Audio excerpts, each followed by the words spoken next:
Comcast Cablevision presents high school wrestling. Today, the Braves of Absegami High School visit the Red Raiders of Paulsboro High School. Hi, everybody. I'm Bob Shryock along with John Vogeding, Mr. Wrestling in South Jersey. We're at Paulsboro High School. A lot of excited people, John, because this rivalry, non-conference rivalry, Paulsboro and Absegami, becoming one of the better ones in South Jersey. Well, it certainly is, Bob. They met for 5 years, a few years ago, 5 years in a row. Then the series ceased. And when it restarted 4 years ago, Absegami handed Paulsboro one of the worst losses in the history of the school. They won the next year in the very last weight class. And Paulsboro took her right down to the last weight class last year before Tommy Curl pinned to lock up the victory last year. So a lot of fireworks expected. In 1998, Absegami won, in fact, John, and Paulsboro hasn't lost since that dual match. That's correct, Bob. That was their last loss in January of 1998, something like 37 in a row, I believe now. They were undefeated last year, 20-0, had a unbelievable year. They were number one in the state. They were number one in a lot of people's polls, and they were ranked nationally. They ran the table, and they were perfect. No question, two of the best coaches in New Jersey, John. Paul Marina and Gene Barber. Of course, Gene, a graduate of Paulsboro High School as well. Almost 600 wins between them. Unbelievable. And, of course, Gene's very last scholastic bout was in this gymnasium. When he was a high school senior, the district tournament was held here in this gymnasium. And he pinned a wrestler from Highland by the name of Alan Walasek. Got the Outstanding Wrestler Award in that tournament, and his last time he wrestled as a schoolboy in this gymnasium. Now he comes back with a very, very good Absegami team that was 11th in the Beast of the East this year. They've only had one dual meet, which they've won. They won the Delsey tournament, and they have a very well-respected team. And John, Paulsboro off to another great start. Number one in South Jersey, of course. They won the Caldwell tournament, second in the very tough Deep Creek tournament. They're off to a terrific start. They are, and they're number one in the state in the Gannett poll of all the Gannett newspapers in the state, and they're ranked nationally again. They had an excellent tournament up at Caldwell in the opening weekend of the year. They placed 8 into the finals. They won 7 of the 14 weight classes, and they won that tournament pretty handily, even though they didn't have an entry at 103 pounds, which is kind of amazing in a tournament with Randolph and Kittatinny and Eastern High School. And they went down to Chesapeake, Virginia after they won their first 2 dual meets, and they come in second to Great Bridge down there. Great Bridge finished 5th in the Beast of the East tournament that Absegami finished 11th in. John, it looks like Absegami, if it hopes to win tonight, has got to make hay in the early weights because Paulsboro is so tough up top. Well, that's true, Bob. I think people are going to see tonight that Absegami is going to have the lead early in the match. First of all, they're going to have the lead right off the bat because Paulsboro has no entry at 103 pounds. So they're going to have a 6-0 lead right off the bat. They're heavily favored in the first 4 bouts. It's a couple of the early keys. If people want to look at early keys, 112 is a big key. There's a very talented freshman from Absegami going against sophomore Ryan O'Hara at 125 pounds is another key bout. And then it kind of evens out in the middle a little bit. Paulsboro should come back at that point. But from 160 pounds on up, Bob, just as they did at Caldwell, just as they did down in Virginia, they had some big guns up there. Of course, anchored at the end by senior Troy Bennett, who could get his 99th career win tonight, and sophomore heavyweight sensation Tommy Curl. Okay, number 1 Paulsboro against number 4 Absegami right after this.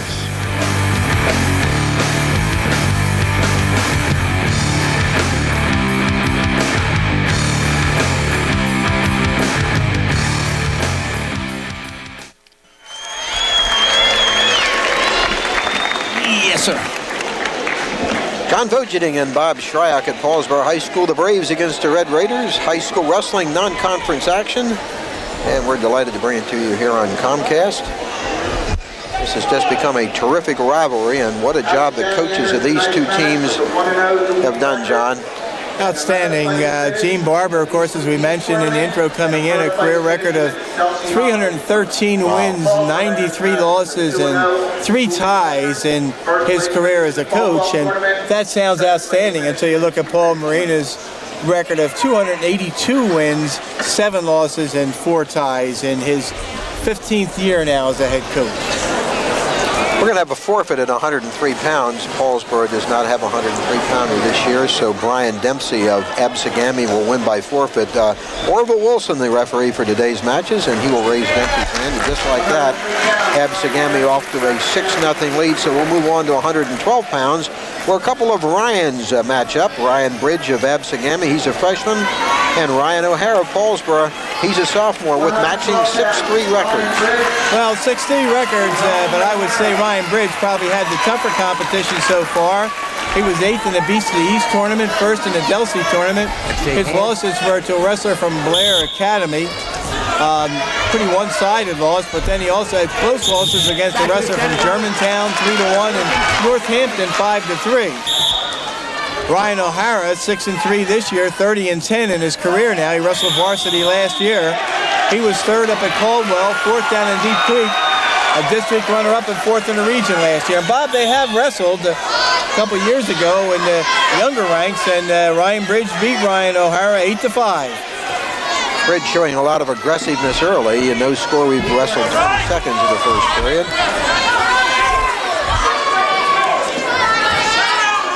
O'Hara already with 30 career victories, only a sophomore. And the losses he sustained this year, Bob, were ones I think, ultimately I thought the wrestlers, I saw all 3 losses, I thought the wrestlers that have beaten him this year have been stronger than him. Ryan O'Hara is a very methodical wrestler. He's got good skills. But it's a very tough weight class for him. He's kind of almost a tweener, in my opinion.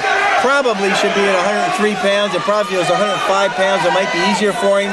But of course, he's a sophomore, and he's wrestling in 112, and he's doing a fine job. Another stalemate called by Orville Wilson. We've wrestled a minute of the first period. Single by O'Hara. Even matchup here at 112 pounds.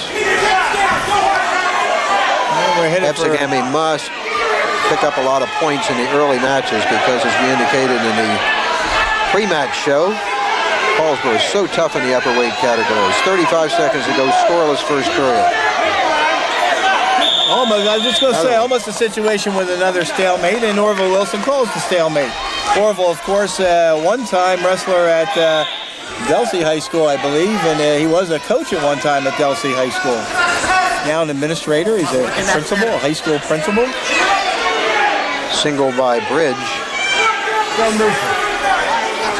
And you see O'Hara firing the overhook right away, or whizzer as a lot of people refer to it, and that's a countering move against a single leg. If you can throw the overhook in and tie it up and go out of bounds that way, the wrestler's not going to get control.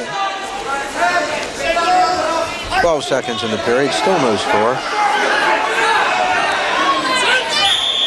Oh, brother, just out of bounds, ran out of space there. A nice duck under attempt and an attempted fireman's carry by O'Hara.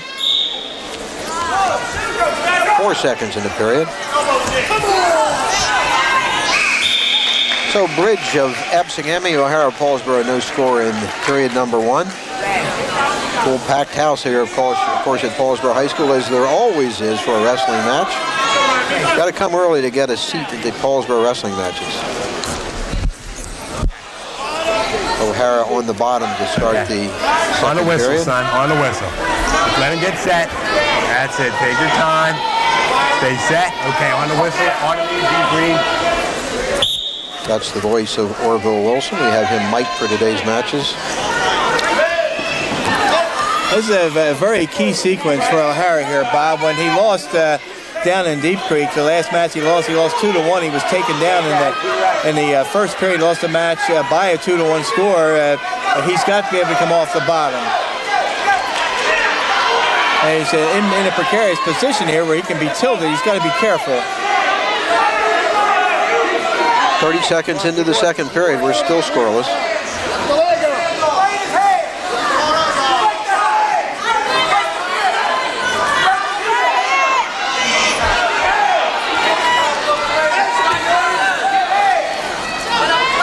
Again, as we mentioned, a key match for Absegami because they have to win these first 4 bouts. They've had a shot at winning the meet, and if Paulsboro could win at 112 or win at 125, those would be key bouts for Paulsboro to kind of give them a decided edge later in the meet.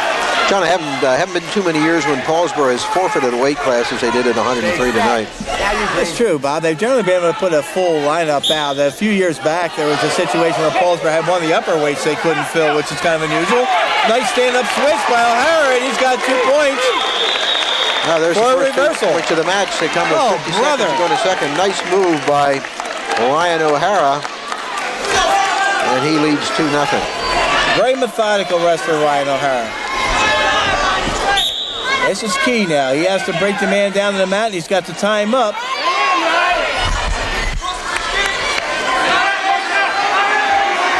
Seconds in the period. Now he's got to be careful and move up from there because he only can be called for stalling.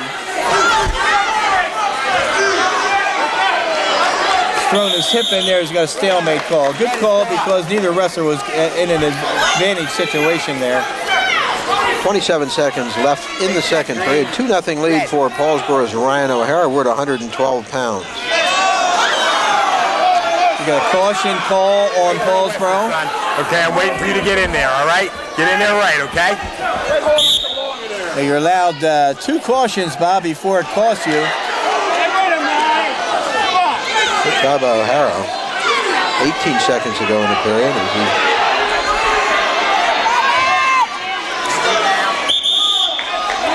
Works to break down Ryan Bridge. It's a key match again for Paulsboro, Bob. Sophomore against the freshman. There's a flinch on the bottom, which brought a response on the Paulsboro bench for a possible caution call. 2 seconds in the period. And that'll do it. And no change, 2-1. Defense, green. So Paulsboro's Ryan O'Hara with a... I know, gentlemen, there's a lot of noise here, so make sure you're listening for that whistle. 2-1 okay? lead. All right, stay set, green, and now you red. Now bottom position for Ryan Bridge to start the third. Come on, keep working up there, keep working.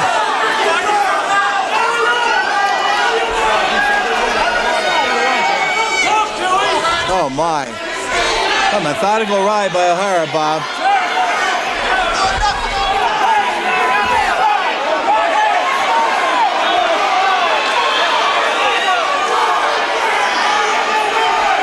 Boy, O'Hara just doing a great job. Boy, he is. Now he's working for the tilt. If he gets the tilt, there's 1 count. There's a 2 count. He's going to get that point here, Bob. Oh, my. Big points at this juncture. Big points. Gets 2. Or gets...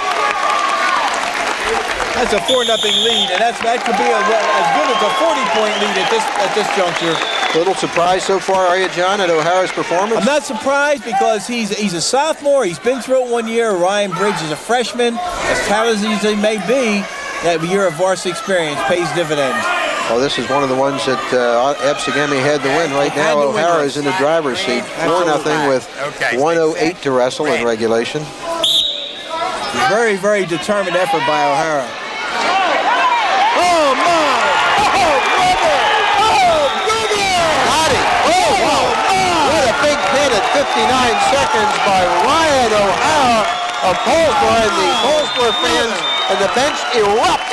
What a tremendous performance by the sophomore, Ryan O'Hara. And that quickly, Paulsboro ties Absegami at 6. Unbelievable. One of the highlights, I guess, of his young career, John. Oh, absolutely. Absolutely. Oh, he made no mistake when he stepped over. Unbelievable. 119-pounders, Dave Chapman of Absegami High School. He's a fine junior. Already 61 career wins. He's 6-2. Mike Rostelli of Paulsboro, a sophomore. He's 2-6. Absegami feels it can win this one, John. Oh, absolutely. Chapman only 2 losses.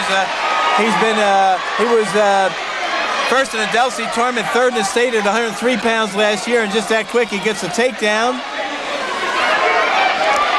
Then the escape point. And takedown again, plus back points. Yeah. Chapman trying to make quick work of Rostelli.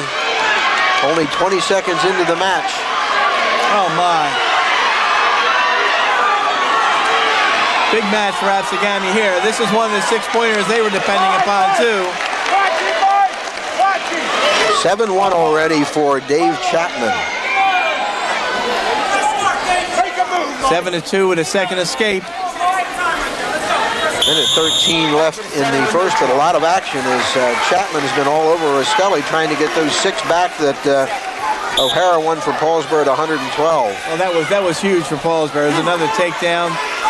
9-2 as Chapman really piling up the points here in the first period.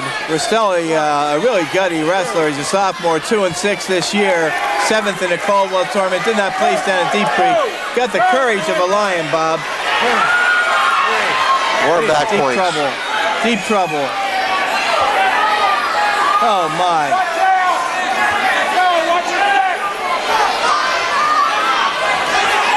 Rastelli's fighting it. Uh-oh. Deep trouble here. Deep trouble. Big trouble.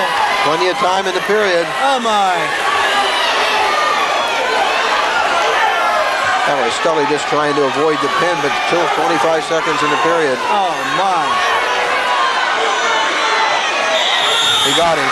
Got him with 18 seconds to go in the first period. Chapman dominated Rastelli and then finishing him off with 18 seconds to go. Absegami back in the lead at 12-6. And that was one of the weight classes that Absegami figured to be heavily favored in. Last year, that Dave Chapman beat Ryan O'Hara 9-0 at 103 pounds. So Chapman was the accomplished, stronger wrestler. So a lot of action. 112 a pin, 119 a pin. Now to 125. Tom Becker of Absegami. He's a good one, 9-2. And Chris Costenbader of Paulsboro, he's 7-2. So a couple of good ones here at 125 pounds. So Absegami back in the lead at 12-6 after the pin by Chapman. Becker was 4th in the Beast of the East tournament, 1st in the Delsey tournament, 2nd in the region last year. His 2 losses, one to a wrestler from St. Edwards, which is considered to be either 1st or 2nd in the country, according to whose poll you look at. And he lost to a wrestler from Wyalusing, Pennsylvania, 6-1. Chris Costenbader, also 7-2, was 3rd at Caldwell, 3rd at Deep Creek, a District 29 runner-up last year. Costenbader broke into the varsity lineup full-time last year. He has 29 career wins, 9 career losses. Becker with 39 career wins and 7 career losses. 35 seconds into the first period, no score between Becker and Costenbader. Another key match for Absegami, Bob. In order for them to win in this meet, they would have had to, in my opinion, take the first 4 matches. It was kind of a given that they were going to be the heavy favorite at 119 pounds, and of course we knew they were getting a forfeit at 106. The win by O'Hara was huge, and Costenbader was figuring to battle Becker right down to the wire in this one. 40 seconds in the period, no score. Crowd quieted a little bit after the excitement created at 119 pounds. Chapman after O'Hara's big pin win for Paulsboro at 112. So the lightweights putting on a pretty good show for the crowd.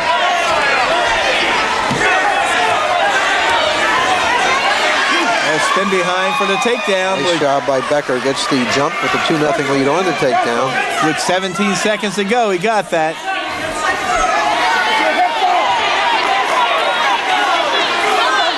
Five seconds.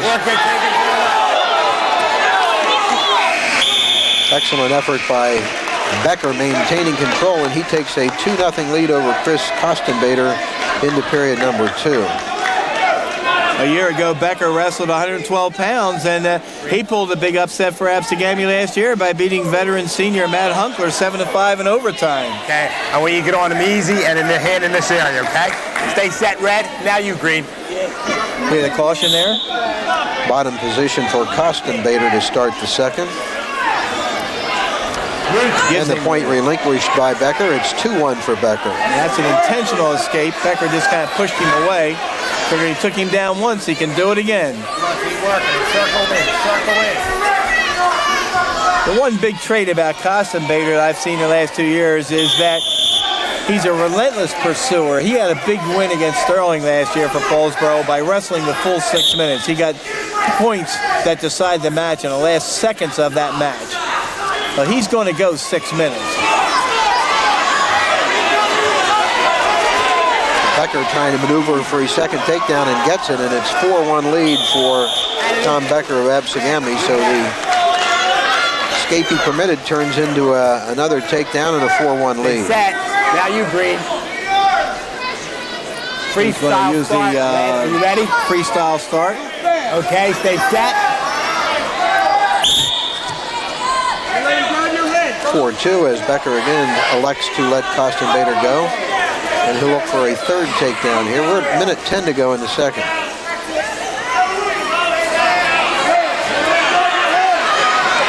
Another situation where I really feel that maybe Costin Bader's in the wrong weight class. It's tough when you're growing and you're a senior. There's another takedown to ask somebody to cut weight. But here's a situation where Costin Bader might be better off at 119, and they give her two additional pounds at the end of this month, which would be 121 pounds. He's making 125 now. If that cut could be made, as you see another intentional escape, he might be stronger at the lower weight class. So Becker with 3 takedowns and Costin Bader with 3 escapes at 6-3 for Becker with 23 seconds to wrestle in the second. Again, Costin Bader threw the overhook in there. And there's the relentlessness right there that I talked about earlier. He's not backing off. He's down 6-3, and he's going right for the takedown. 10 seconds in the period.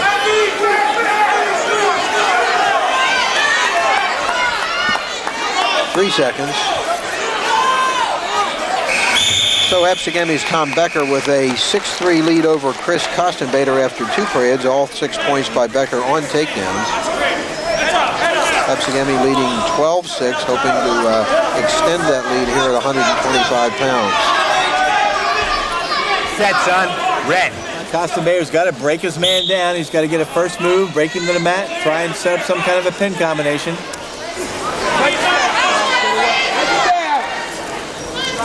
Of course, Becker's responsibility in the bottom is to keep pushing up like that, come up off his to his base, try to execute a move from there.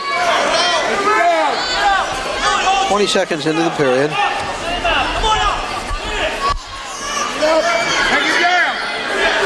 And Becker gets a point at 7-3 for Absegami's Tom Becker, looking for his 10th win of the season.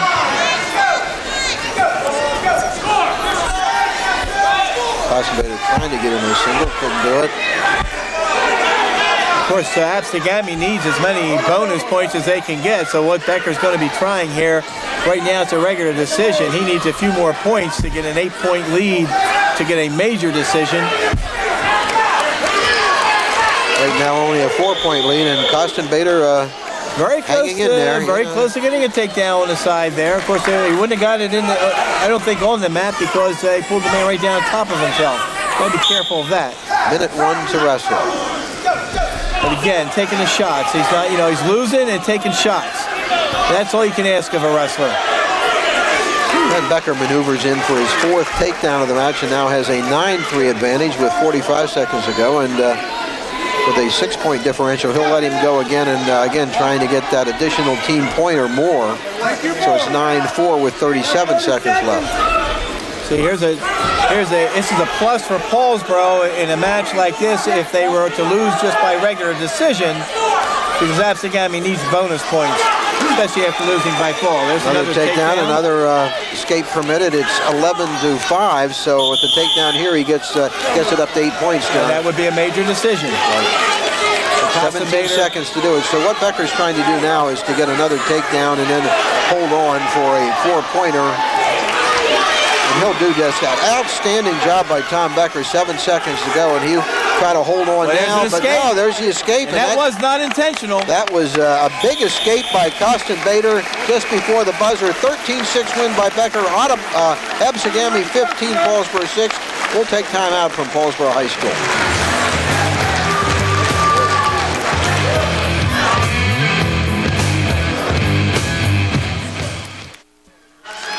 As expected, Absegami with an early lead, 15-6. What not was expected, there was Ryan O'Hara with the big pin for Paulsboro at 112 pounds. We're now at 130. Scott Resch of Absegami. He has 48 career wins.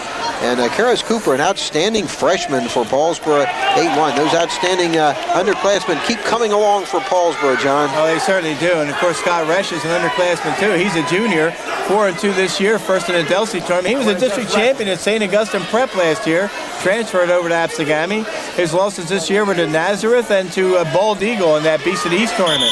Karis Cooper is a wrestler. By the way, Roche 48 wins in his short career so far, 48-7. He's a junior.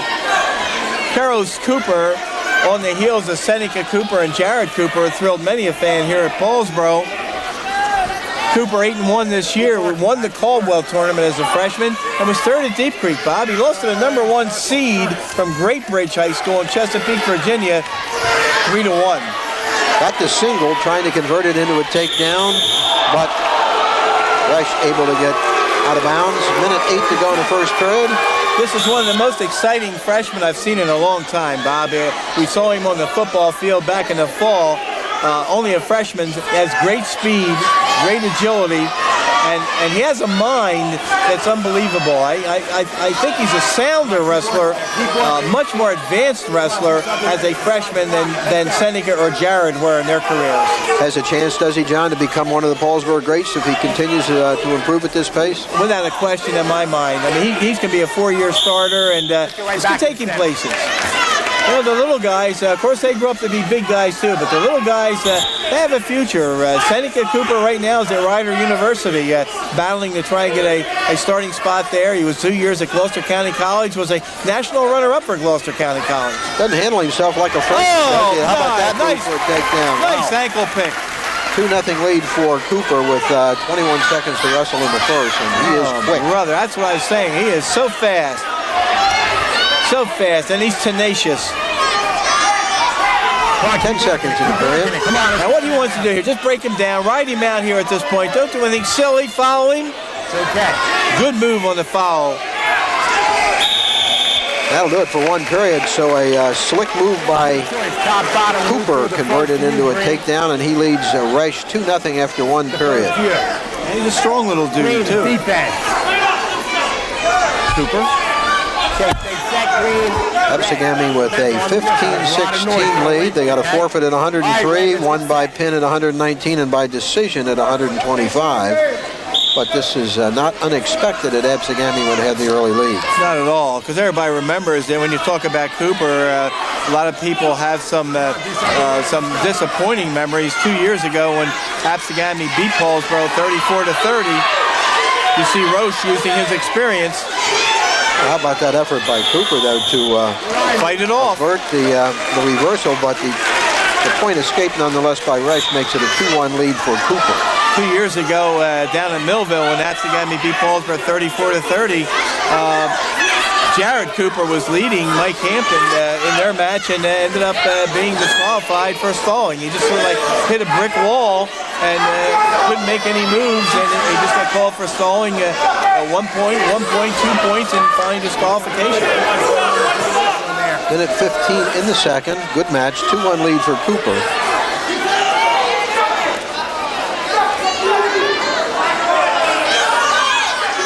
Karis has got unbelievable speed.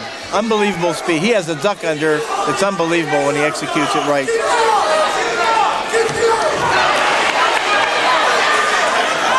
He likes to mix it up.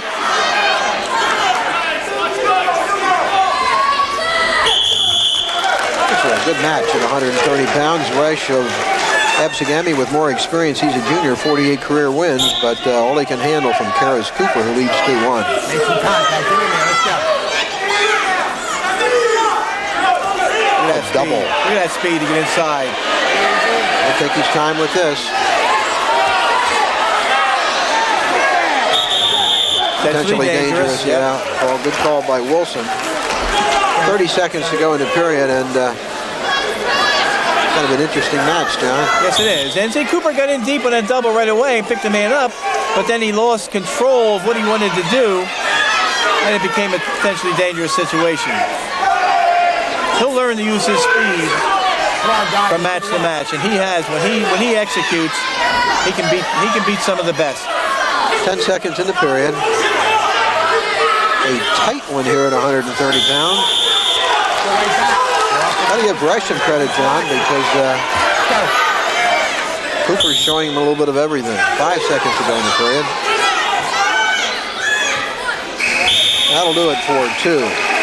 So a takedown by Cooper in the first period, still holding up. He leads Scott Resch of Absegami 2-1. And he's going to be very difficult to hold down. He's very quick off the bottom. There's you see Gene Barber, the head wrestling coach, sitting next to Lee Black. One of my former English students, Bob. Gene Barber? Yes, he was. Of course, it was a stalling a call against Absegami because he didn't take his man to the mat right away. You know, it's a dead heat between, I look back in my memory file, between Gene Barber and Freddie Booker as to who was the better student in English. Oh, really? Fred was close, was he? Well, if Freddie might have had, he could spell a little better. Minute 45 to go and a closely contested 130-pound match. And what Paulsboro is looking for here is a win. They don't necessarily need bonus points here. They need a win. It's a veteran that Cooper's going against.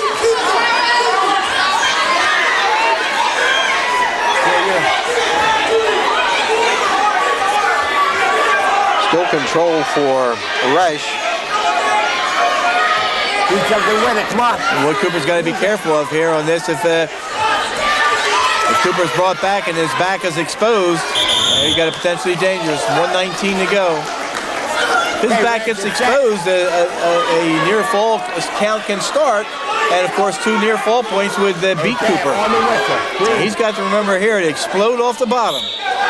That was a slow move off the bottom, enabling Roche to get a leg in. Another potentially dangerous call by Wilson with a minute 13 to go. Okay, Green, you can't do that all the time because it'll be stalling on you, okay? Stay set, Red. Now you, Green. We can hear the referee warning Roche that he can't just keep standing up and throwing the leg in and going for the potentially dangerous, because that could be construed as stalling. Paul Marina, the coach for Carlos Cooper, encouraging his wrestler to come up, fire up hard off the bottom. Go to a stand-up, get hand control, and work for the escape. Minute 4 left. Set, Red. Now you, Green. And Cooper trying to cut into that 9-point team deficit. Still too slow a move from Cooper off the bottom. Do something with it. Do something with it, son. He's got to be careful here. If he shakes him loose here, he can put Resch in trouble.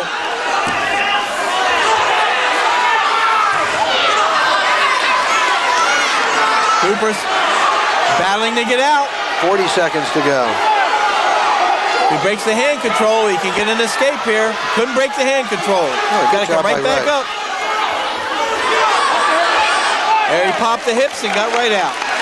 It's 3-1, and now Resch desperately in need of a takedown with only 23 seconds to go, but almost fell into it there, but nice job of recovery by Resch. Still, he has only 15 seconds to get a takedown and get this squared. Resch has to take the shots. Cooper has to defend it.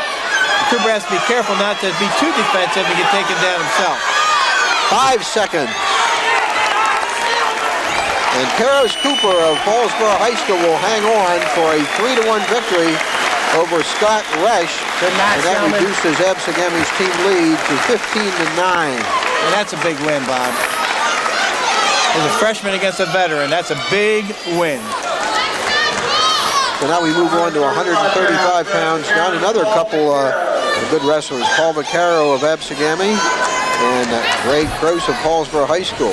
Paul Vaccaro, of course, 7-2 this year, 35 wins in his career, 20 losses. First in the Delsey tournament this year, a District 32 champion last year. His 2 losses were to a wrestler from Scott Catholic, 10-4, and Archbishop Curley, 4-3 in the Beast of the East tournament. Greg Gross, a junior, 8-1 this year, 60 wins already in his career, 60-13. First at Caldwell, second at Deep Creek. Last year he was second in the district, second in the region, and 7th in the state. So Croce, with this pace of wins, John, has a real good shot at 100 victories before he's done. Very easily, if he keeps his head on straight and keeps doing what he's supposed to do. 100 wins kind of the magic number, isn't it, John? Yes, it is. Nowadays it is. 2 years ago, Greg Croce pinned Paul Vaccaro in 55 seconds. So they met 2 years ago as 112-pounders.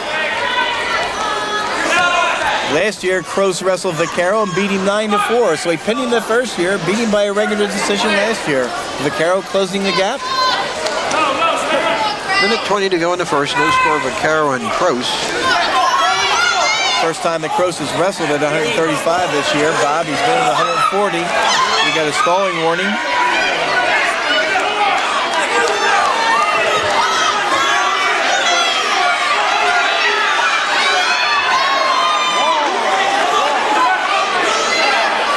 One thing with Croce, when you're watching him wrestle, look to expect the unexpected, because you saw that roll right from his feet.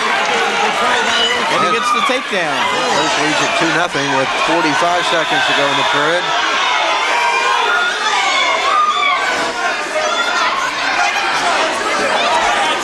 See if we can hear what's going on here. Okay. It was a 2, but it should not have been a 2, so I'm going to call him a stalling. Because he didn't have control, he was just stuck in there. Okay, so it is neutral, no points. Okay, no takedown. No takedown. He was stuck in there, no control. No takedown, John. So there is no takedown, so they're still neutral. The explanation was he didn't have control. And if you don't have control, you can't get 2 points. Croce has got to get busy. 33 seconds to go in the first period. Come on, move inside. Still no score at 135 pounds. Did not get the 2. Did not get the 2. Absegami fans wanted it. Well, and he might have gotten it in Virginia. I've seen that call go either way this year. Croce tried an upper body move with a trip, and it almost backfired on him. He's got such skill and such speed, Bob, and it just kind of puzzles me sometimes when he tries to go completely upper body instead of using his duck unders and his drags and his ankle picks. A lot of things surprise me in life. So this will be a scoreless first period between Vaccaro of Absegami and Greg Croce of Paulsboro High School. Absegami leading the team match 15-9, but remember, again, we're going to see some terrific wrestling from the Paulsboro heavyweights. They have an outstanding lineup in the upper weights. Absegami deferred this period, and Croce took the bottom. He has to get busy.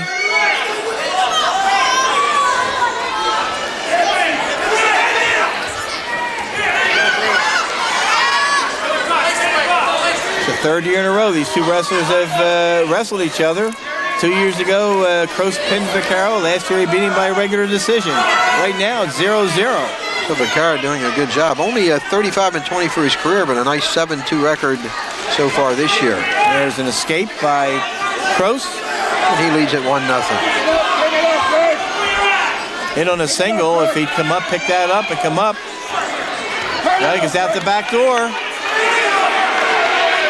There should be 2 points. There's 2 points. That's a takedown. That's 3-0 for Greg Croce. And why he got the takedown call there, Bob, is because he was up above the knees as they went out of bounds with control around the legs, and his knees were still inside the out-of-bounds line. Paulsboro caution. You can't touch him in the back, okay? Ready?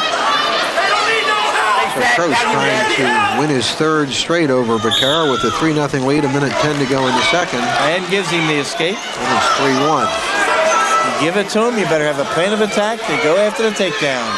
And an opportunity for Vaccaro to get it even if he can get the takedown.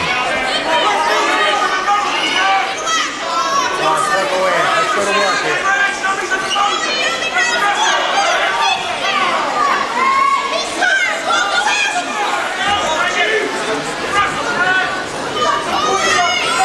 40 seconds to go in the period.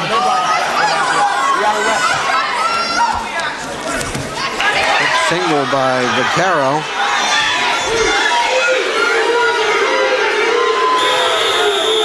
gets it. He gets a takedown. And that'll tie it at 3. Nice effort by Paul Vaccaro to get this match squared. And a sloppy effort by Kroos on his feet, trying to go upper body when he should use his skills, where he's got speed, where he's got maneuverability.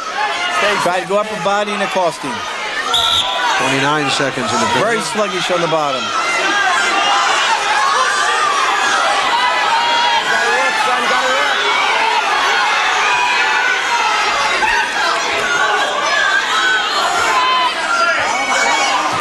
Step over.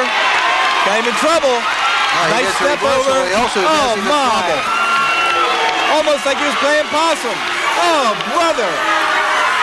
Oh, my. Gonna run out of time. He gets through the period all right. Gets 3 back points. Gets a 5-point maneuver to go into an 8-3 lead, but almost pinned him. And Vaccaro just fortunate to get through the period. How about that for a turnaround? It looked like Kroos was having problems, John. All of a sudden, he's got a 5-point maneuver, and it's 8-3.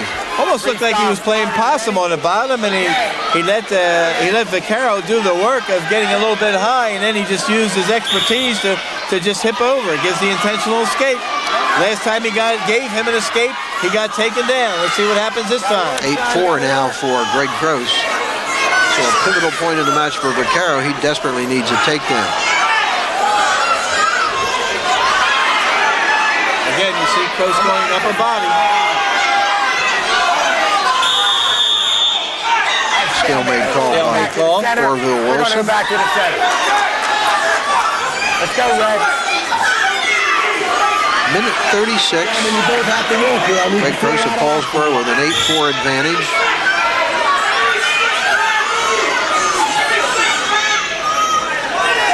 There's no action. Either one of you guys. Got to work here. Both of them. Got to work.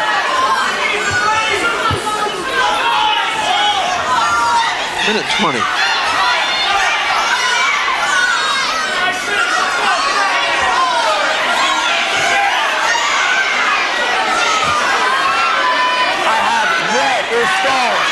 Paulsboro's warned for stalling. Only a minute to go as Vaccaro needs a takedown quickly. He maneuvers in quickly. And they've both been warned for stalling. There's the overhook, which prevents that takedown. Kroos is going to get hit with stalling here if he doesn't get up and move. Now he's calling for an injury timeout. At the 55-second mark of the third period. John, you've been watching Paulsboro wrestling for a lot of years. The Red Raiders #1 again this season, not only here in South Jersey, but in the state. Does this shape up potentially as one of the better Red Raider teams, do you feel? Well, I certainly think they have the possibility, especially if they can find a 3-pounder. That's the key. They're inexperienced at 119, and they're giving away 103 right now. So with a 12-man team, 13 bodies, but greatly inexperienced at one of the weight classes, and no wrestler at the other weight class. They don't have the strength, I think, to be classified as one of the all-time great teams. They could. They can find a 3-pounder, and if they can get the drop in their weight classes like they seem to be intending to do, they could have a lot of fun this year. Vaccaro going after Kroos now. He needs points in a hurry, down by 4 with 40 seconds to go. And Kroos got in on a single there. See, he went away from the upper body, got inside. Now see if he lifts and comes out the back door. He's very good at that. 25 seconds to go. Doesn't have the takedown yet. There's a stalemate. Right back. Here we go. We're up. Let's go. Right up, son.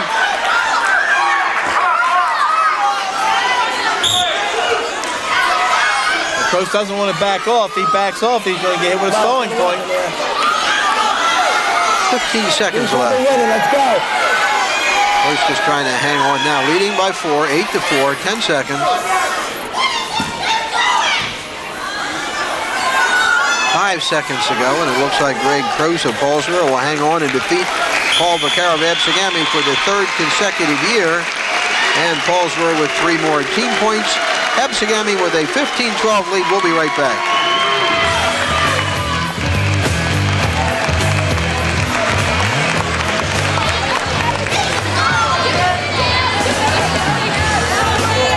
£140 for Absegami.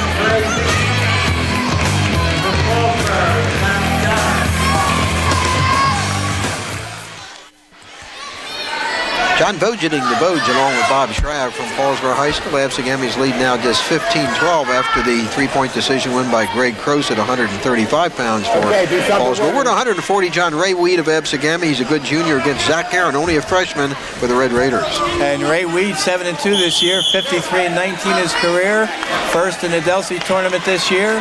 Third in the regionals last year. His 2 losses this year were by fall to a wrestler from St. Mark's and a decision to a wrestler from St. Edwards, 2 of the better teams in the country.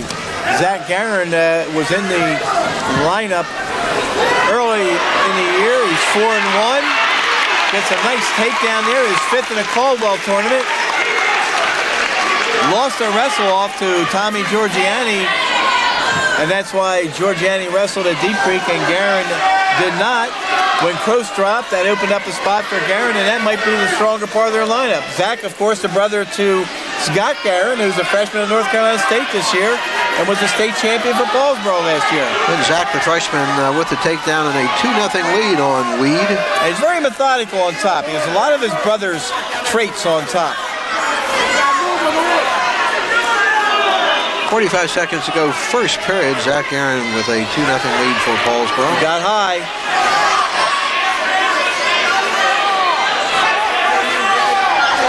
He's in a little bit of trouble. He's in a little bit of trouble.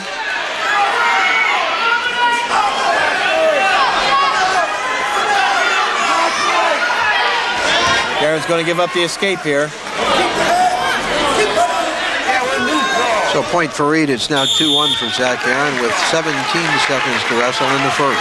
Just after I say something complimentary about him on top, he got a little loose on top and allowed the man to get the escape.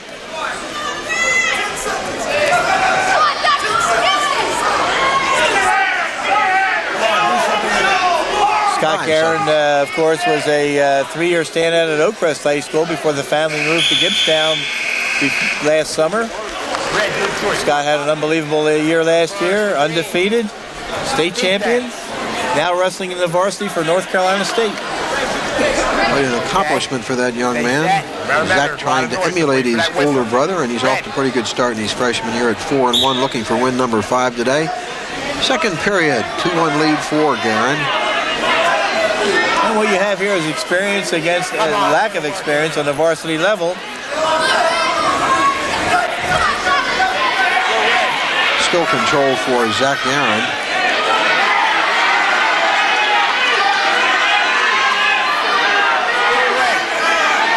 This is another one of those must-win matches for Absegami. Well, if they don't win this weight class, Bob, I don't think they have any chance of winning the meet tonight. I think the chances were hindered severely when they lost by fall at 112 pounds. That was one they were absolutely positively depending upon.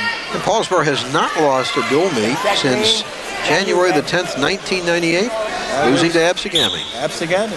37 in a row for the Red Raiders since then. But not hardly the longest winning streak in Paulsboro history, John. Not really. When Bob Frederick was the coach, put together an 84 in a row when he first got here, and we thought when that was broken it would never be duplicated. He turned right around and had his teams win 96 in a row. Another neutral achieved by Weed, so we're tied at 2 with 55 seconds to go in period number 2. Not bad for a Group 1 school. They hold the state record in wrestling for consecutive wins and the state record in football for consecutive wins.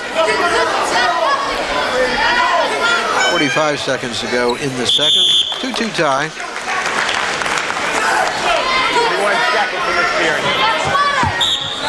Wilson telling the combatants how many seconds. He has nice control of a match, doesn't he, John? Very, very much in control out there. He's a high school principal, so he's pretty much the same way as it is as an administrator in high school as he is on the mat.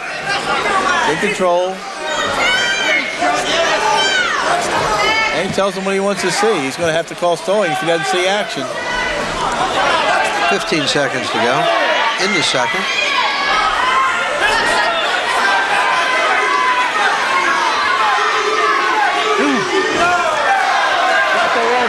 Yeah, it's 2. And 2 points for Weed in the last couple of seconds in the period gives the Junior from Absegami, a 4-2 lead over Guerin heading into period number 3. And the reason he got that takedown, Bob, is because Guerin got a little sloppy out there and got his head down the mat. When he got his head down the mat, the man was able to get behind, throw the legs in, and get the takedown. Now Guerin's got to come off the bottom, and this may be difficult against a veteran.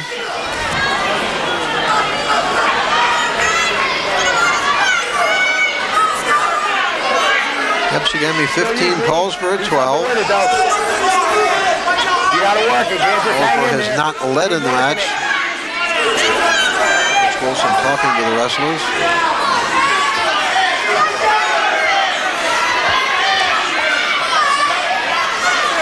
Minute 30 to go. Weed got the legs thrown in there. He's going to try and work the half and try and turn his man. He's got to try and turn his man, or he can be called for a stalemate, or he can be called for stalling. Got to use it. Use the cross-face air, trying to turn his man, expose his back as he brings him across. 1 minute to wrestle. 4-2 lead for Ray Weed of Absegami.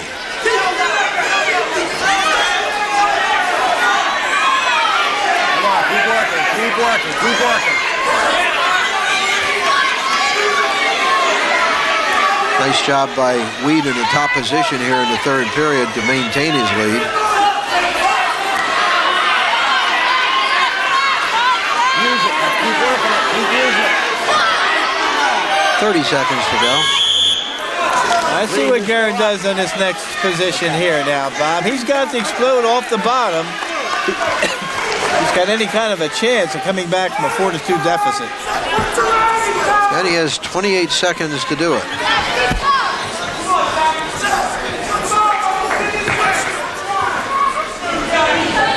Okay, Red, you set? Stay set, Red. Now you, Green. That is caution on top. That's a caution on Wait for that Absegami, whistle, Bob. okay? Wait for it, all right? Stay set, Red.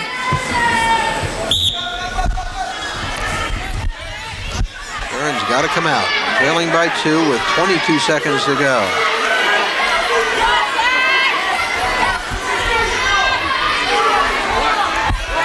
Well, he's got the ankle trapped. He was going to try and turn his body in there. 7 seconds. 3 seconds. So Absegami's Ray Weed hangs on for a 4-2 victory over Zach Guerin of Paulsboro. As Absegami's team lead now 18-12. We'll take a break from Paulsboro High School. We'll be right back.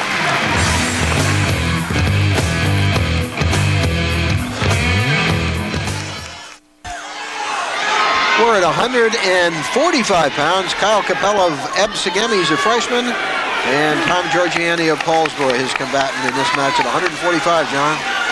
Capella, a freshman with a 2-4 record. Giorgiani, a senior, he's 2-3. So they're kind of equally matched as far as records are concerned this year. But Giorgiani wrestled varsity last year. He's got a takedown, he's got a half in, and he's got to turn him, and a chance for Giorgiani to finish off Capella early, but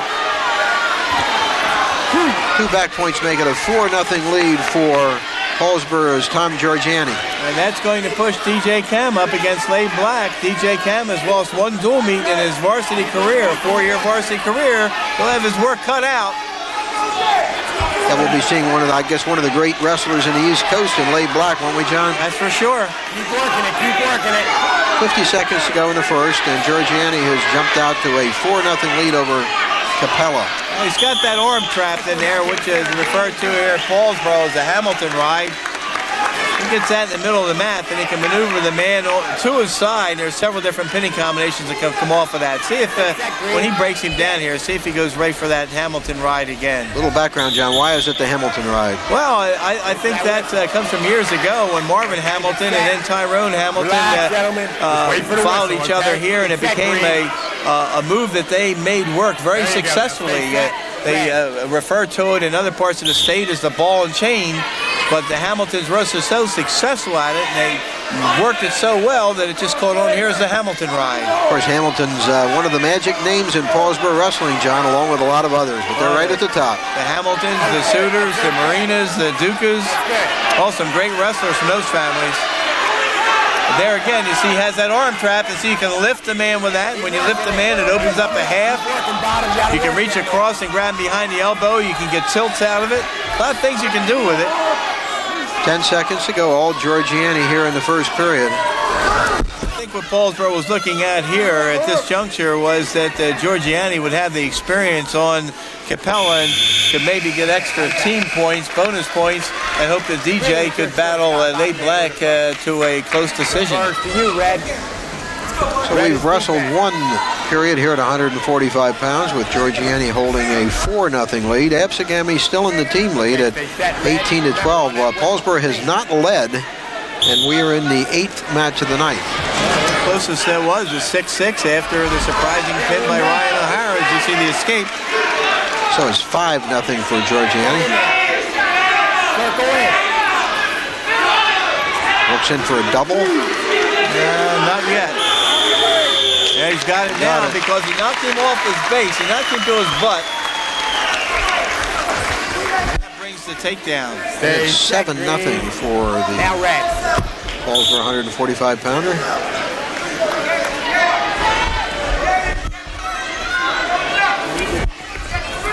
Tommy Georgiani, of course, the nephew of head coach Paul Marina.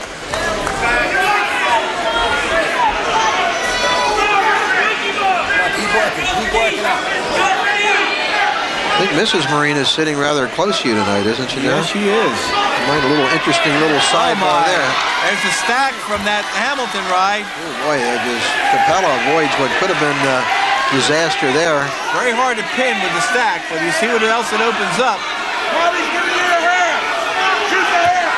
There's 2 more back points.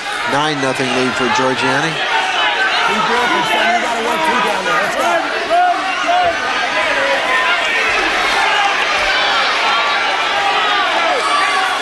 45 seconds in the period. Georgiani got him turned. More back points, but looking for the pin. He's got him. Got a cradle looking good, John. He's got to walk it. He's got to walk it. Got 30 seconds to do it. He's got to lock it up tight. Head to ribs. Plenty of time. 28 seconds in the period. Now he lost the grip. He's going to get back points out of it. 3 this time, and it's 12-0. Nice job as the Paulsboro fans appreciating Georgiani's effort. 14 seconds in the period. But you got to give Capella a little bit of credit, the freshman, for fighting off the pin. That's the key. That's the key to winning big matches. You got to try and keep the bonus points to a minimum and try and stay off your back. Still you, Red. Take 5 seconds in the period. Now, look, John, we got so excited there, we didn't get to follow up on Mrs. Marina. What's going on with Mrs. Marina there, John? Well, this is the due date from Sandy Marina.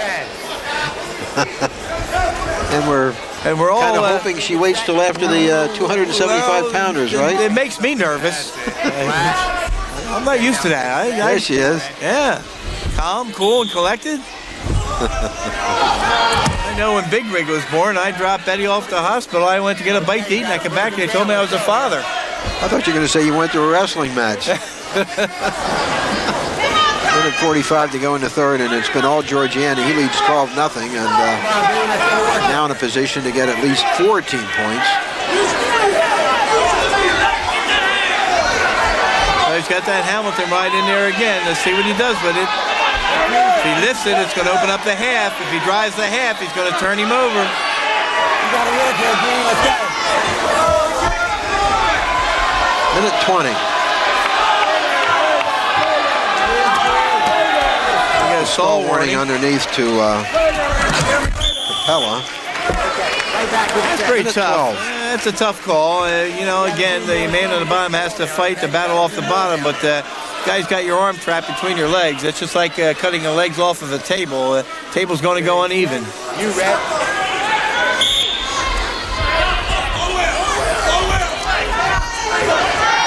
Nice move there. Fires the half. Should fire the half. Should drive. Oh, my. Oh, brother. Oh, he missed it. He missed it. Take his time. He's got to take his time. Oh, my. Oh, hey. Starting with 52 seconds to go in the third period, a pin by Paulsboro's Don Giorgiani. And that deadlocks the team match at 18, heading into the highlight match of the night, John.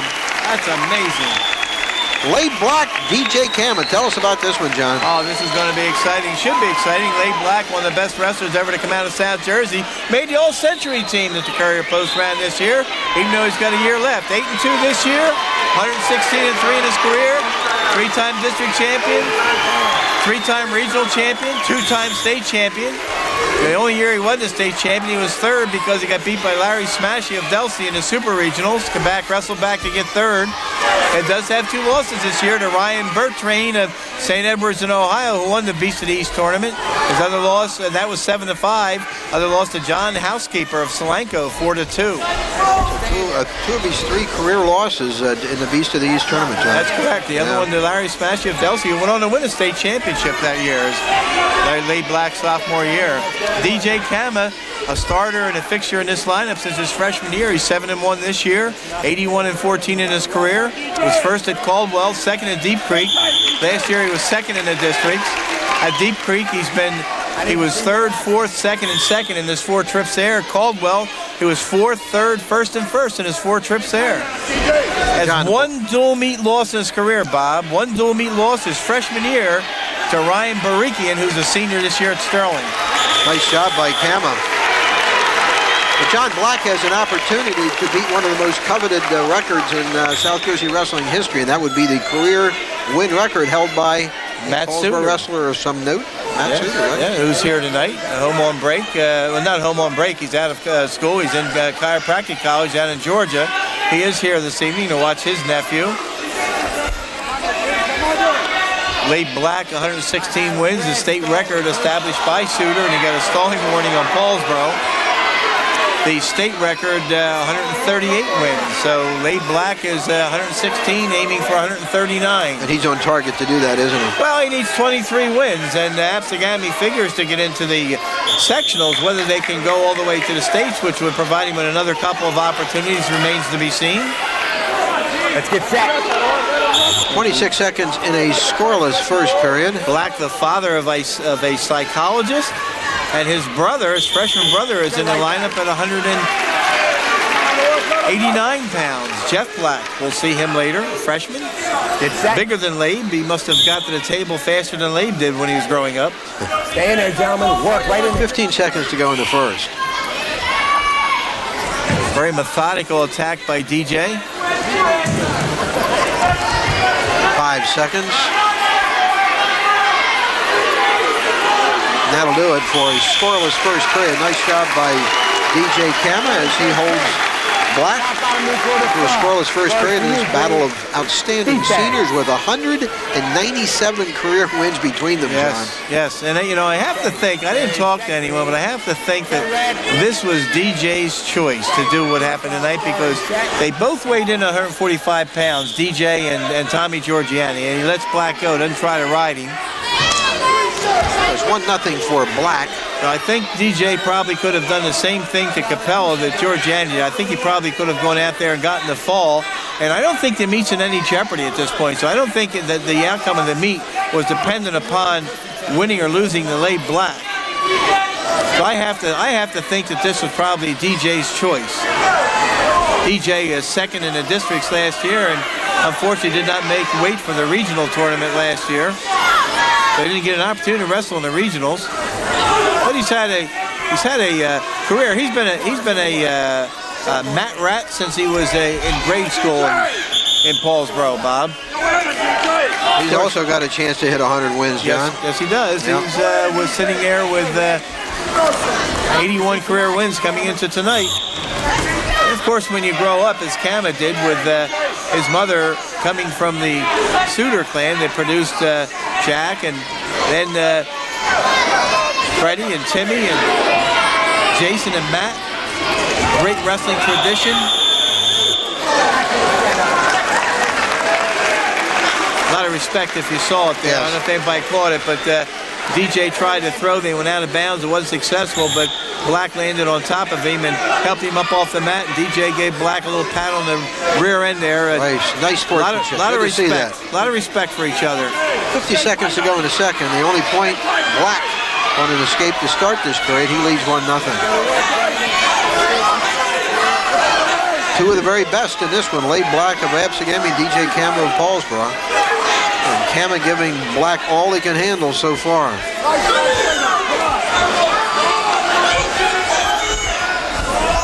25 seconds in the period. Now the Paulsboro gets hit for stalling because he's trying to prevent the takedown, and That's a big point. That cost a point. Yeah, big point. 2-0 lead now for Black. 20 seconds.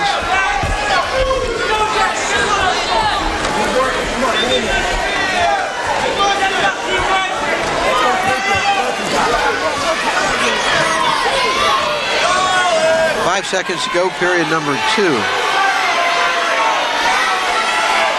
That'll do it for 2 as Absegami's Laid Black trying to recapture the team lead for Absegami with a 2-0 lead over DJ Kama. Let's go, Red. Looks confident, doesn't he, John? Yes. Okay, get set, Red. DJ made the finals of the Deep Creek tournament before losing to J.C. Cuffey of Great Bridge 3-2 on a takedown in the first period. So it was J.C. against DJ.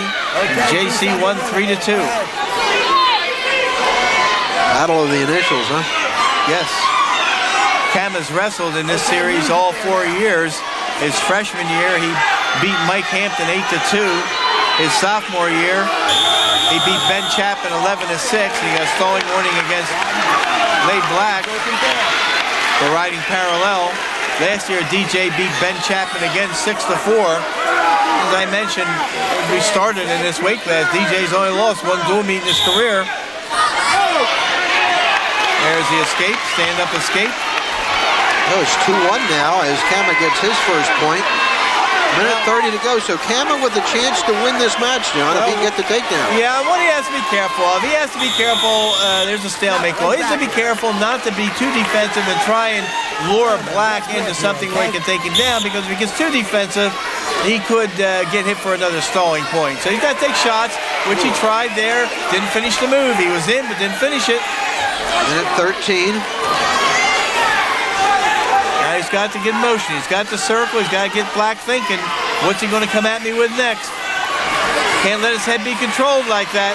There's a big 2-point takedown move by Black, whose lead is more comfortable now at 4-1. Now he got the head forced down, and he got momentum going. He was able to spin behind. Now DJ has to come up off the mat. 45 seconds to go, and Kama down by 3. He has to push up because Black is out a little bit. Now he's parallel, and see, DJ got hit with stalling because he didn't make a move off the bottom. And it's 5-1 now for Black with 30 seconds to go. Potentially dangerous, quickly called. Give it up. By Wilson. Red, you're down. All right, see if DJ explodes off the mat here. 5-1, a respectable score against a guy that's only lost 3 times in his career. Freestyle starting. You ready, Red? Okay. See, Black's going to... That's a caution on Black. You can do that when the whistle blows, but you can't do it before the whistle blows. Okay. Now he's going to go to a more conventional start. Should get hit with another caution there, and he did. Freestyle start, son. Okay. Okay. Sorry. Okay. Let him get set. Okay, you have 2 cautions. Okay, get set, Red. Huh? Come on, Black, you know better. You want to change your choice? Okay, he's going down now, okay? So get set. Let him get set. You're still down. Okay, but he's going to be riding on top, all right? Stay set. 25 seconds to go. There's the escape. 5-2 now. Kama's got to get in quickly for the takedown. Running out of time. 10 seconds to go. Come on, keep working. 5 seconds. So an outstanding effort by DJ Camo of Paulsboro, but It appears with 2 seconds to go that Labe Black will win his 117th career match. That should have been a caution. Okay, here we go. Should have been a caution. Oh well. That'll do it. Labe Black defeats DJ Kama 5-2. Good effort by both wrestlers, and Absegami back in the lead at 21-18. The crowd appreciating the efforts of both wrestlers, John. Well, I think I had to be Kama's choice to go out and wrestle there tonight. Being the senior, he probably could have opted to wrestle 45. He gave the crowd all they wanted. Well, now we go to 160 pounds, a senior against a freshman. Senior Bill Munyon of Absegami, Isaac Redman, a good-looking freshman for Paulsboro. Yeah, it was Bill Munyon, a record of 2-4. Isaac Redman, 6-3, second in the Caldwell tournament, third in the Deep Creek tournament. Let me tell you something. This young man is going to be unbelievable in football, in wrestling, and if he goes out for track or baseball, he's probably going to be outstanding there. He is an outstanding young athlete. Heard he could be the next football superstar too, John. Well, right? everybody saw the West Deptford game. That one score that Paulsboro had was on that kickoff return, and this is the young man that ran the ball back. It's amazing to me, John, how many freshmen have excelled in wrestling for Paulsboro over many, many years. Well, there you see a takedown. 2-0 for Isaac Redman. He's not a normal freshman, Bob. He has so many skills. The losses he's had this year have been losses to very strong competition. And he is all over Bill Munyon, trying to make quick work of him. Redman only a freshman, Munyon a senior, but it's all Redman so far. 40 seconds to wrestle in the first. And I think the gates are going to open up here, Bob, from here on up. I mean, Paulsboro may not lose another bout from here to the end.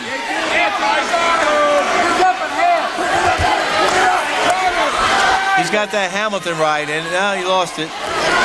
There you go, stop it here to fix the headgear. Time called by Wilson as Bill Munyon had some difficulty with his headgear. 23 seconds to go in the first. An early takedown by Redman has him in the lead 2-0. And that's the thing the official did, which was correct there. He let the wrestlers wrestle when Redman had the opponent in jeopardy, but once the jeopardy situation relieved itself, then he did the right thing in stopping the match and getting the headgear on to protect the ears. I like the way Orville Wilson is handling the match tonight, John. Doing a nice job. Very nice job. Okay. Stay set, Green. Red.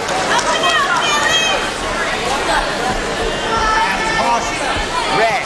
Right here. He reached around way too far, Bob. Let's go. What you're going to see here, that the hand of the man on top has to be on the belly button. When they wrap it around to the far hip, good official is going to stop it or award the caution. He's not out there to teach him how to wrestle. He's out there to enforce the rules. Some officials will stop it and say, move your hand back. And that should be a caution right off the bat. Out there to enforce the rules. 5 seconds to go in the first. That'll do it for one. Isaac Redman, the Paulsboro freshman, with a 2-0 lead over Bill Munyon. Absegami now, after 9 matches, still has been in the lead the entire time, or tied twice. Now leads 21-18. Bottom position for Redman starting the second. 3-0 for Isaac Redman. Now he should open it up here now.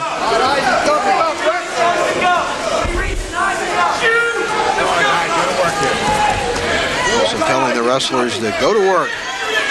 Redman took the shot.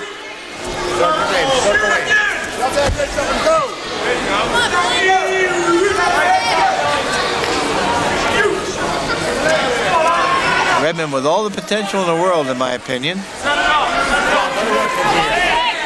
That's a tough weight class for a freshman. Any of the upper weights. Now you see, we'll see Jeff Black coming up at 89. That's a tough weight class for a freshman to be in too. At an upper weight, 89. It's a tough weight class for Redman to be in. 160. There's going to be a lot of experienced wrestlers here that have been around for 3 or 4 years.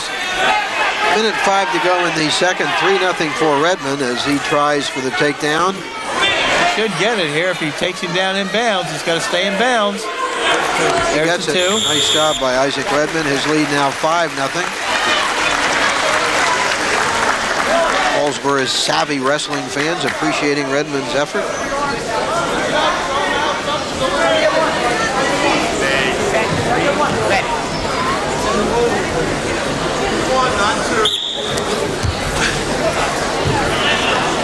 Kind of taking the crowd out of it, Bob, with the, I think everybody's just anticipating what's going to happen. I think you're going to hear some voices when you get to the next couple of weights and we see what we think we're going to see. It's kind of methodical now. But see, Redmond's got to be careful. He's on top, but he's going to be called for stalling because he's riding parallel. He's just laying there. I know you're not doing much either, Green, but you're not doing much on top either, Red. Let's go. See, the aggressor has to be the man on the offense, the man on top, and that's why he was called for stalling, because he was riding parallel, didn't set up a pinning combination, get out of the side, and try to turn his man. He's always going to be called for stalling first. Once he breaks him down like that, now he's got to set up a pinning combination. 20 seconds to go in the second.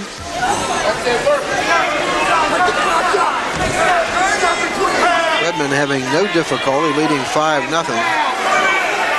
the frustrating thing for him here is that he's dealing with a guy that's wrestling rather defensively, and it's awful tough to wrestle for a fall on top, and the man on the bottom knows how to defend himself, and that's what Redmond is running into at this point. Okay. 4 seconds to go in the period.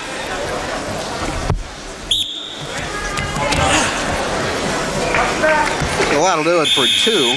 160-pound match. Isaac Redmond with a 5-0 lead over Bill Munyon of Absegami, and Redmond with an excellent chance now to either tie the team match or put Paulsboro in the lead for the first time. I think what Paulsboro was expecting here, Bob, were bonus points of some sort, a major, a check, or a fall. Redmond would need 3 more points to get a major. And he's got a situation here. He's got the leg trap, but he doesn't get the half in there. Come on, keep working. Let it out. There you go.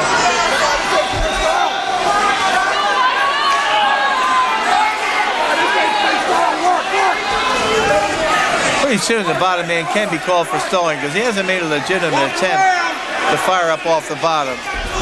Minute 30 to go. The Munyon hasn't done much offensively at all in this match. Redmond getting the half in, trying to turn him. He's got to turn him inside because he's going to lose him out of bounds if he doesn't turn him in, and they're going to go out. There he does. Minute 15 to go, and Redmond has been in charge throughout. He leads 5-0. Looking for his 7th win in this his freshman season. Okay, freestyle start. Now what he's going to do here, Bob, he's going to cut the man loose from Absegami with the expectation that if he can take him down right to his back, he can get a 5-point move out of him. Still you don't let him up. He's got to learn if he's going to use that freestyle start, he has to separate like that. That gives him the escape. That was 5-1. Now he has to set up the takedown move, try to take the man right to his back and get multiple points out of it, like that. Takedown, look for the half. He's got to turn him in. He's got a near side cradle, but he's got to turn him in. He's got to know where he is on the mat. He's near the out of bounds line. He has to maneuver the man in. He's on the win it. Come on, work.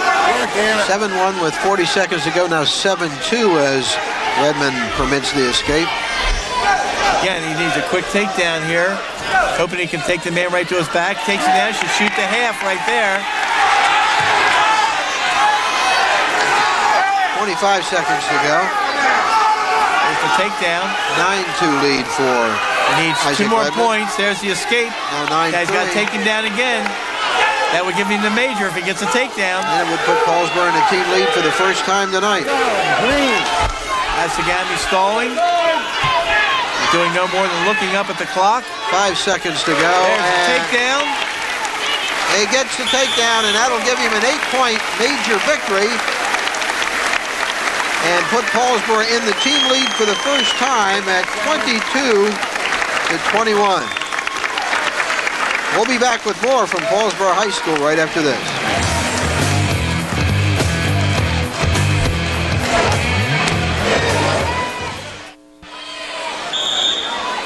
John Vogeding and Bob Shryock at Paulsboro High School. James Funk against Zach Hammond, and this one may not last long, John. Bill, Zach Hammond, like the wrestler before him, although he's a freshman, he also has the same 2-4 record. James Funk, a varsity performer all of last year, 7-1 this year, 26-6 in his career. First in the Caldwell tournament this year, second in the Deep Creek tournament. Last year he was third in the districts. So a quick 2-1 lead for James Funk. He got the rapid takedown, then permitted the escape by Hammond. Funk only a sophomore. Well, he gets a rapid fire takedown, leads at 4-1. And he's got the man's legs trapped. If he can lift, he could turn him towards his back, but he's going to lose that. So now he's got to break him down, and he's got to try and work something to turn him to his back. Potentially dangerous called by Wilson at a minute 14 of the first. 4-1 lead for Funk. And why that move was stopped, as Orville explained to him, he said, you can't lift that arm away from his body, son. You have to keep it trapped to the body if you're going to use that as a lever.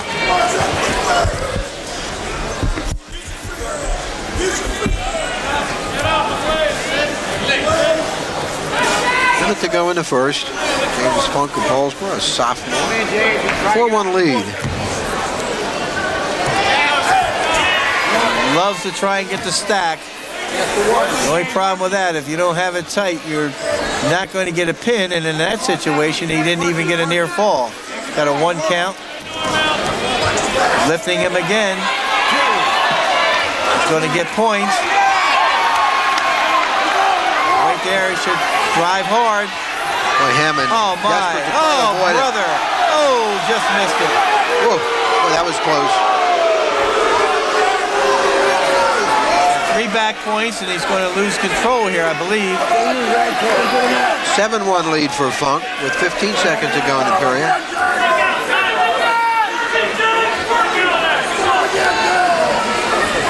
Escape for 7-2 as Hammond gets a point. So with 4 seconds to go in the period, it's 7-2 for James Funk.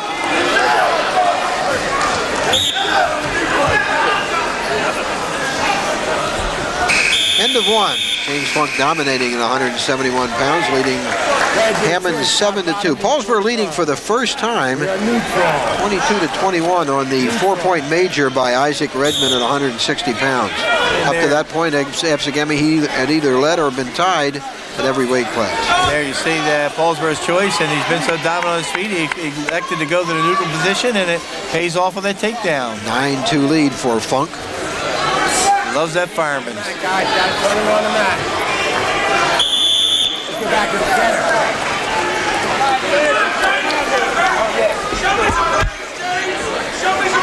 Get set. Ready.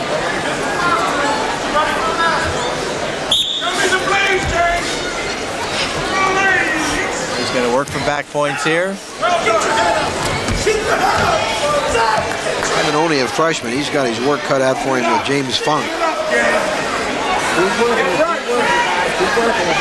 Funk's father, my freshman quarterback years ago, before you lured me out of one profession to another. One teaching job to the newspaper industry, right, John? Yes. Then I did it to you a second time. Yes. Fond memories. 55 seconds to go in the second. Funk with a convincing 9-2 lead. Now 9-3. He's going to try and set up that dump again. Be careful.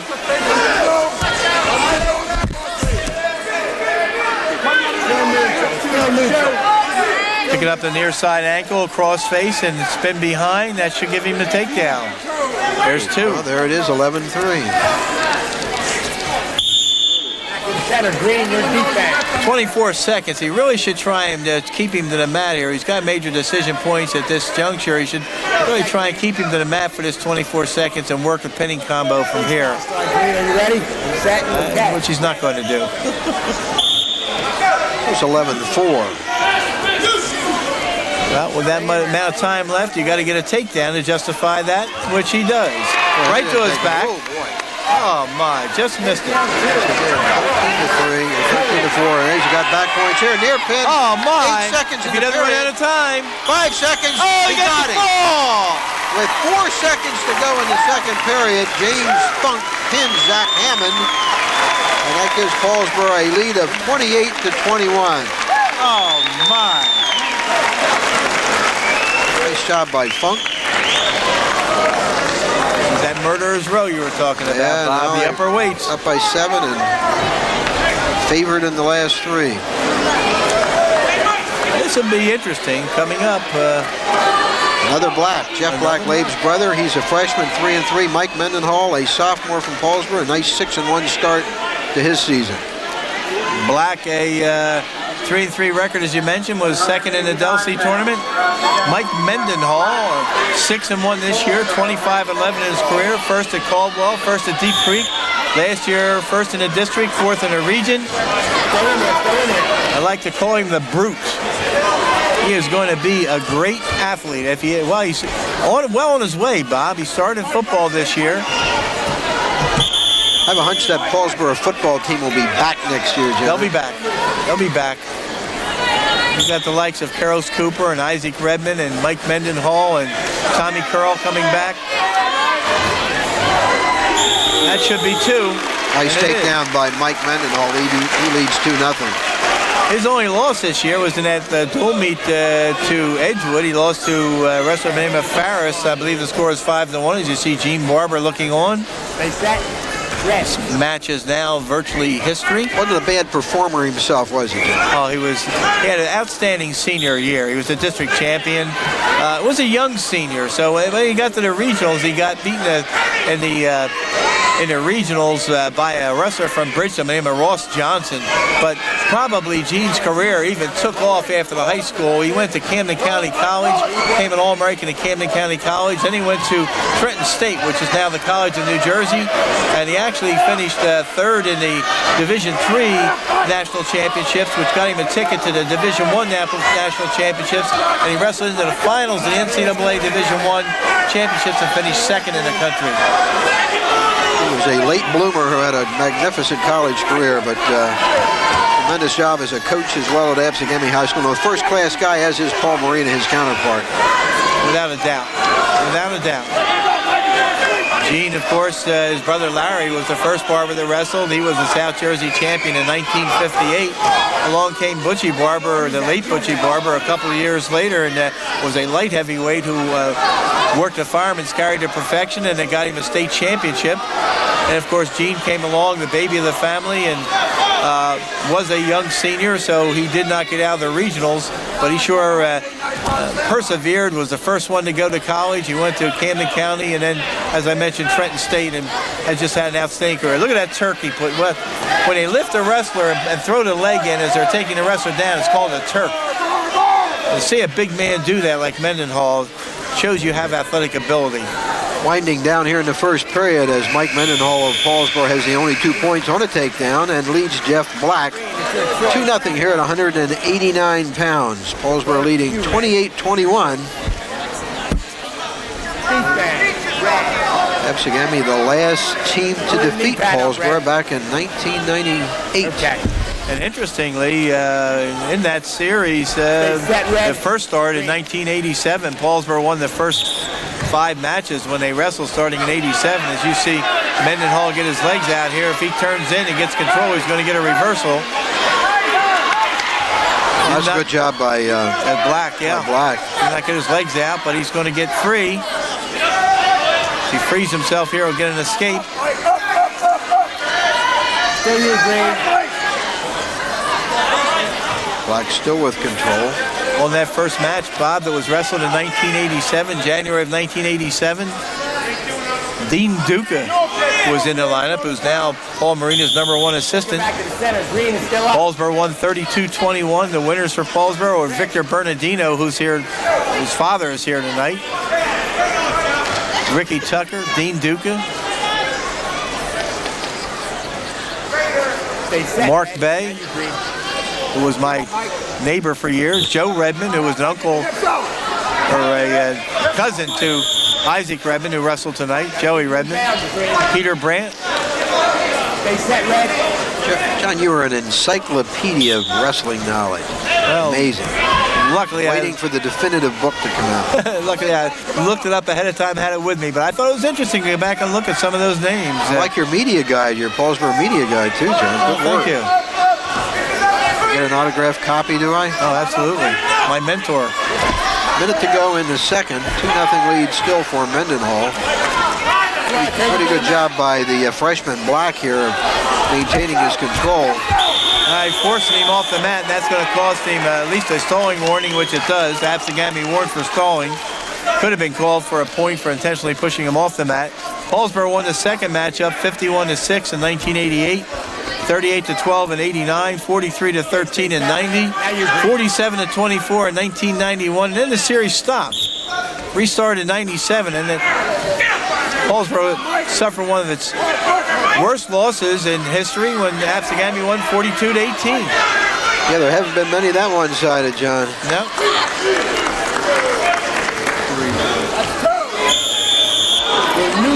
All right, he was almost going to give a reversal, but he gives a neutral. So it's a 3-0 lead for Mike Mendenhall. After Absegami beat Paulsboro 42-18 in 97, the very next year, Absegami won 34-30. That match came right down to the very last weight class when Rene Matos from Absegami, decision Warren Sharper, 4-3. And of course, the very next year came right down to heavyweight, and it was tied 29-29. And Tommy Curl, who wrestled tonight, pinned Jose Estrada in the second period, and that decided that match 35-29. 20 seconds left in the second period. A 3-0 lead for the Red Raiders, Mike Mendenhall. Absegami not out of this match, but obviously it would be a monumental upset if they won 2 or 3 of the last 3 matches and pulled this out. Nobody expects that. No. 8 seconds in the period. Black has to win, obviously, to give them any hope at all, because Mendenhall can pretty much close it out here.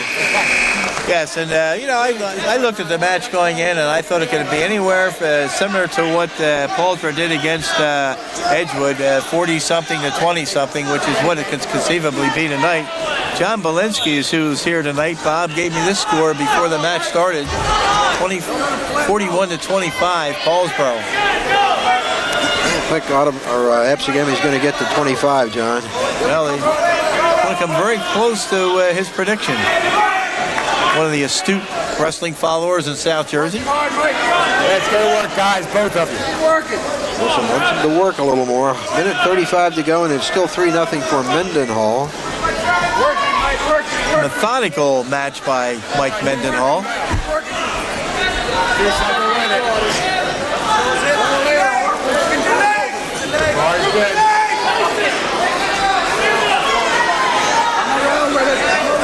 You gotta be careful not to take that arm bar, that arm too high, or it'll become an illegal hammerlock.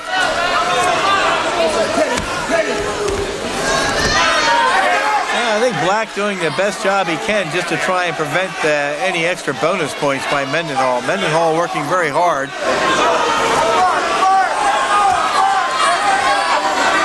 50 seconds to go. You conceivably call Absegami for stalling here. Not making much of a concerted attempt to come off the bottom. There's the stall warning and a point. 4-0 lead for Mendenhall. It was warned in the second period, and he's not doing much on the bottom. Orville's telling him to do something. He did. 25 seconds to go. Stuck his elbow back and hit Mendenhall right in the nose.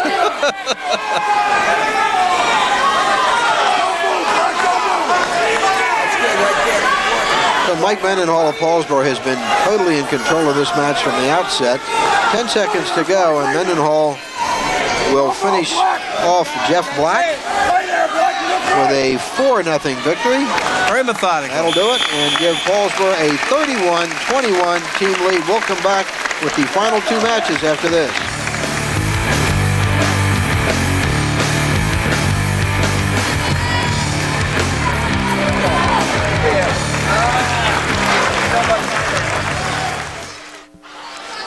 215-pounders. Troy Bennett of Paulsboro, Bill Gong of Absegami High School, and Bennett, one of the better wrestlers in the state, John. Bill Gong, 2-5, but Troy Bennett, 8-0 this year, 98-11 in his career. He is one of the best in the state. He was a state runner-up last year. That Damian Hahn, who was one of the best wrestlers ever in the state of New Jersey, a 3-time state champion. As you see, Bennett get a takedown, give up the escape. Bennett lead. First at Caldwell, first at Deep Creek, a 3-time district champion, a 2-time region champion, 5th and 2nd in the state. In his 4 trips to Caldwell, he was 3rd his first year, first his next 3 years. Down at Deep Creek, he was 5th his first year, 2nd the next 2 years, 1st this year. He's got 7 falls this year out of his 8 matches and 54 career pins, Bob. And looking for win number 99 tonight. He has a 4-1 lead with a minute to go in the first, and has Bill Gong in a lot of trouble here. Could finish him off early. Oh, brother. He's got him stretched out. If it gets him flat, he's going to get the fall. Oh, my. 45 seconds to go. Oh, brother. He's close. He got it. Oh, there it is. 43 seconds to go in the first. Easy for Troy Bennett. He pins Bill Gong, 99 career wins, and moves to 9-0 on the season. And now that clinches it for Paulsboro. They lead 37-21. Unbelievable. Troy Bennett, what an apropos way for it to end with Troy Bennett ending his career at Paulsboro in style. Many people figuring that he can win a state title this year. This could be another fast one, Bob. Yeah, gifted sophomore Tom Curl of Paulsboro, 8-0, 40 career wins already. And who's he up against? He's up against Chris Cruz, a senior, 0-0, first match this year. Curl first at Caldwell, first at Deep Creek. Last year he was first at Caldwell, first at Deep Creek, first in the district, first in the region, 5th in the state. So 2 years in a row, this young man has won the Deep Creek and Caldwell tournaments. Has 7 falls among his 8 wins this year. Injury time. 24 falls in his career already. Injury timeout for Tom Curl. So you have a contact lens come out? Maybe a little contact lens. In fact, I'm not going to call that injury time as long as he can get it back in. I'll waive that. Okay. No injury time. It's my time. It's not injury time. He just had a contact. He's just trying to get it out. Okay, let's go. Well, you heard Orville. Good move by the official. Technically could hit him with injury time, but I don't think Tommy's going to need contact lenses to do the job here. Out of bounds is the call. No takedown. That's okay. Tommy, of course, lost his whole football season this year because of a knee injury sustained during the summer. He had a minor operation, rehab during the fall. Football team missed him severely. Troy Bennett hurt in the 3rd game this year. Tried to make a comeback against Haddonfield. Hurt the knee again. Lost virtually his whole year. And you wonder why Paulsboro was 6-4 in football. Plus, they lost that young, talented Sharper youngster midway through the year. Group 1 schools can't lose 3 key contributors and run the table. 111 to wrestle in the first. No score between Cruz and Curl. Troy Bennett has made an official football visit to Rutgers University. Has other ones coming up. Originally scheduled for a trip to Minnesota this weekend, and decided to stay with the Red Raiders, and everyone is very thankful he did. Only 3 seniors on this Paulsboro team, Bob. Troy Bennett, DJ Kem, and Chris Kostenbader. So the future still looks bright. Oh, my. Oh, brother. Right to his back. Oh, my. Oh, look at this. Oh, he brother, got it. there it is. Tom Curl pins brother. Chris Cruz with 45 seconds to go in the period. Lightning fast pin by Curl, and that gives Paulsboro an emphatic 43-21 victory. So Tom Curl, the 275-pound category, finishes it off for the Raiders. We'll come back and wrap this up right after this.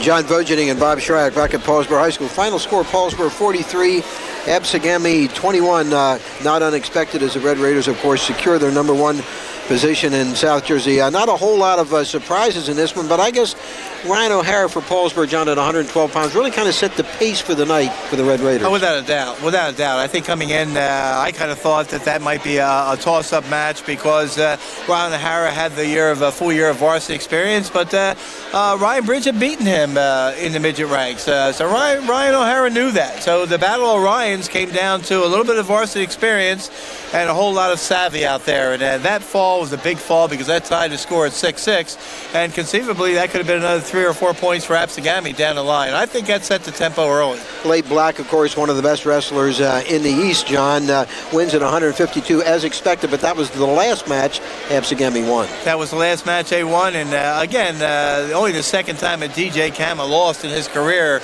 in a varsity dual meet. And I haven't talked to DJ Kama yet when the match just ended, but that had to be his decision. And I think if that's the truth, that's a courageous decision because he took on the best guy. And if he's going to be a district champion this year, and if he's going to place in the regionals this year and meet his goal of getting into the state tournament, he has to wrestle the guys like Blake Black, and he has to profit from that. I affectionately called the upper weights for Paulsboro John Murderer's Row, but they were just that again tonight. Well, they were. They proved early this year at the Caldwell tournament by doing so well in the upper weights. They did well down at Deep Creek in the upper weights, and a team has got to have a sizable lead on Paulsboro going into the last 5 weight classes if they expect to beat Paulsboro this year, especially with Bennett and Curl to punctuate things at the end. I mean, if the coffin isn't closed, those are the 2 nail drivers at the end. They're going to get a lot of 12 points between them in a lot of matches this year, John. Well, I think so. And, of course, Mendenhall is going to get better and better every match. The 89-pounder was only a sophomore, and James Funk is a talented sophomore. Isaac Redmond, a talented freshman. I mean, there's only 3 seniors in the lineup: Bennett, DJ Kama, and Chris Kostenbader, and that bodes well for the future. If they can find a 3-pounder, they could do the same type of things they did last year. So, John, Red Raiders off to another good start to secure their #1 spot with the great performances in Caldwell and Deep Creek, and now coming back with a very convincing win over a real good Absegami wrestling team.